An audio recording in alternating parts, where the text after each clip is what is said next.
Welcome to the 4v4 Sand Volleyball Captains video. This video, along with the Captain's Manual, should help you pass your Captain's Quiz. Before we get into the sport-specific rules, we're going to go over some general policies and procedures for intramural sports. Listed here is our contact information. We are located in the Ping Recreation Center, and our office is open Monday through Friday, 12 p.m. to 5 p.m. If you have any questions, please feel free to stop by, call us, or shoot us an email. So what are your responsibilities as a captain? As a captain, we expect that you are familiar with all of our rules and policies and that you inform your teammates of all of these rules. You also need to check the eligibility of all your team members and make sure that your team on IM League meets the player minimum. And finally, as the captain, you need to set the example of sportsmanship and make sure that you are respectful of other participants and the IM staff. Here at OU, we have a couple of different league layouts.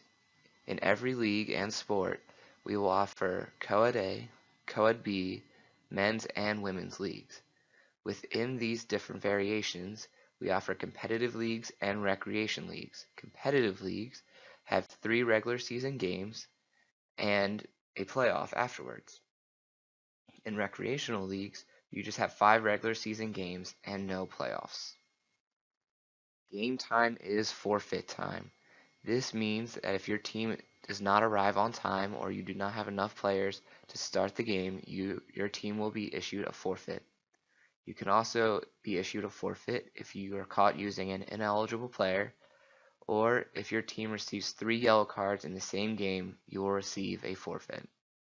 Once again, game time is forfeit time, but you can default from games if you know that you will not be there. In order to default, the captain can notify us by 4 p.m. the day of your game, or by 4 p.m. on Fridays if you have a Sunday game. You can do this in person or through email. It's important to note that we do not accept defaults over the phone. If your team does forfeit a game and you are in a competitive league, you will need to pay a $20 reinstatement fee by the day before the bracket selection in order to participate in the playoffs. So who is eligible to play? Any Athens campus student enrolled in 1 credit hour is eligible to participate in intramural sports, and any faculty and staff member can participate if they purchase a faculty and staff pass. In competitive leagues, there are restrictions for club athletes and varsity athletes. If you are trying to participate on a team in a similar sport than what your club or varsity team is, the competitive leagues can only have 2 club athletes per roster, and varsity athletes cannot play in competitive leagues.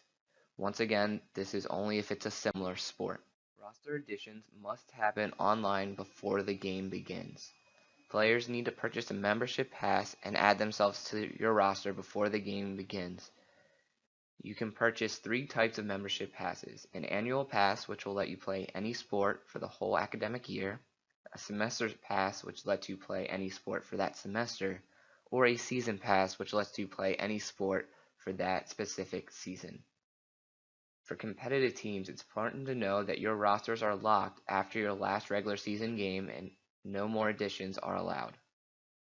Each team does have a few responsibilities. Like we just mentioned, all players must have an IM Leagues account. You should try to arrive to the game 15 minutes beforehand. You must bring a government-issued ID, a photo ID, with you to your games. All players are required to wear appropriate footwear, which includes not wearing metal cleats. We also ask that all players bring a light and a dark colored jersey, but no gray, as that can be confused as light or dark. That way, if your team shows up wearing the same color as the other team, you'll already have a backup jersey to change into. Please also review the list of illegal equipment below, and note that jewelry is not accepted in any intramural sports. You are also not allowed to tape the jewelry, so please just do not wear it. Sportsmanship is very important in intramural sports. Each game you will receive a sportsmanship grade, which is an A through an E. We then use this grade and calculate it like a GPA to find out what your sportsmanship grade really is. For competitive teams, you need to have a 2.5 to make the playoffs, and rec teams a 2.5 to stay in your league.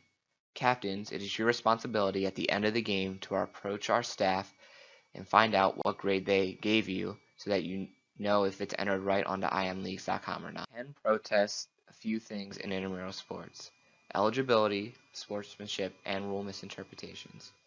If you protest a rule misinterpretation, it has to happen at the field before the next dead ball. And if you protest your eligibility or sportsmanship, you may protest it at the field or by 4 p.m. the next day in writing to our office.